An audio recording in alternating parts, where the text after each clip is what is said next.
बिस्मिल्लाहिर्रहमानिर्रहीम। आज हम चावलों की खीर बनाने जा रहे हैं। आप चाहें तो चावलों की खीर बना सकते हैं और यही खीर आप सूजी से भी बना सकते हैं।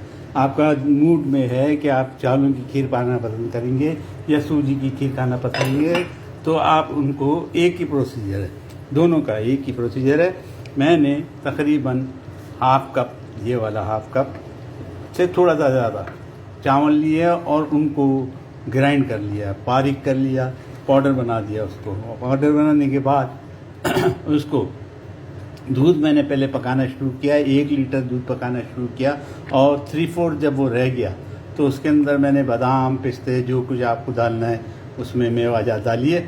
मैंने जो इस्तेमाल किया है वो बादाम इस्तेमाल किए हैं और उसमें किसा हुआ खोपरा जो है वो इस्तेमाल किया है और उसको खूब पकाया है। पकाने के बाद उसके अंदर वो चावलों को मैंने अलग से पकाया था, उसकी खीर जो चावलों की जो बन गई थी वो उसको उसमें डाल दिया, मिक्स कर दिया। आप चाहें तो इसको सूजी के साथ भी कर सकते हैं, सेम प्रोसीजर कीजिएगा।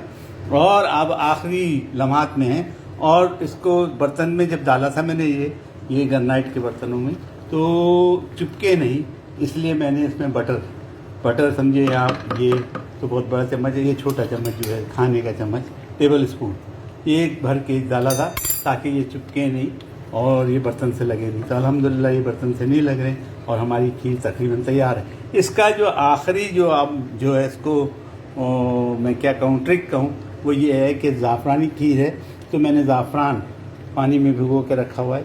ये ज़ाफ़रान, ये कलर और ज़ाफ़रान जो है मैंने इसके अंदर डाल दिया और इस ज़ाफ़रान को मैं मिला दूँगा तो ये ज़ाफ़रानी खीर भी हो जाएगी। प्लस मेवाजात है, प्लस इसमें बटर पड़ा है और इसके अंदर जो है जो बटर के अलावा जो मेवाजात पड़े, जो आपका दिल करे, काजू आप डाल सकते हैं, मैंने खोपरा डाला है और बादाम अवेलेबल है और किशमिश, हाँ किशमिश बहुत डाली मैंने, किशमिश बहुत डाली, ये देखिए किशमिश के दाने आपको नज़र आ रहे हैं, वो डालिए। अब इसके अंदर जो दूसरी ट्रिक है ज़ाफ़रान मिलाने के बाद, क्योंकि ये ज़ाफ़रानी हो गई, इसको ज़ाफ़रान को लास्ट जब पकते है ये तकरीबन तो डालते हैं, इसलिए कि उसकी खुशबू फिर बरकरार है। और जो इसकी आखिरी जो मेरी ट्रिक ये है कि ये है इलायची, लौंगे 5-6, इलायची 5-6 और दालचीनी 4 इंच, समझे 2-2 इंच के 2 टुकड़े, इनको ग्राइंड कर लिया, शक्कर के साथ कर लिया। अब मैं उसको इसमें डालूंगा ताकि वो जो शुगर, जिसमें जो शक्कर पड़ी हुई है, शक्कर मैंने 1 कप इस्तेमाल की थी। जो शक्कर ज़्यादा है उसको मिठास को ये चीज़ें मारती हैं और ये अपना टेस्ट पैदा करती हैं, जिसमें से खीर में से मज़ा और खुशबू उठती है, ज़बरदस्त खुशबू उठ रही है और खीर का मज़ा जो है अब इंशाअल्लाह डेवलप हो जाएगा। दुआ कीजिए मेरे लिए और आप ये सीखिए, बहुत इजी है पकाना और जब आप खिलाएंगे तो लोग आपसे पूछते रह जाएंगे कि आपने क्या तरकीब से बताइए, तो आप उनको समझा सकते हैं, बता सकते हैं और मेरे पेश का भी बता सकते हैं।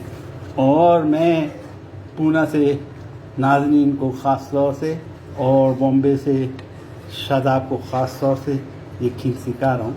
आप प्लीज़ बिरयानी के साथ, बिरयानी की मैं रेसिपी इंशाल्लाह आज लिख दूँगा।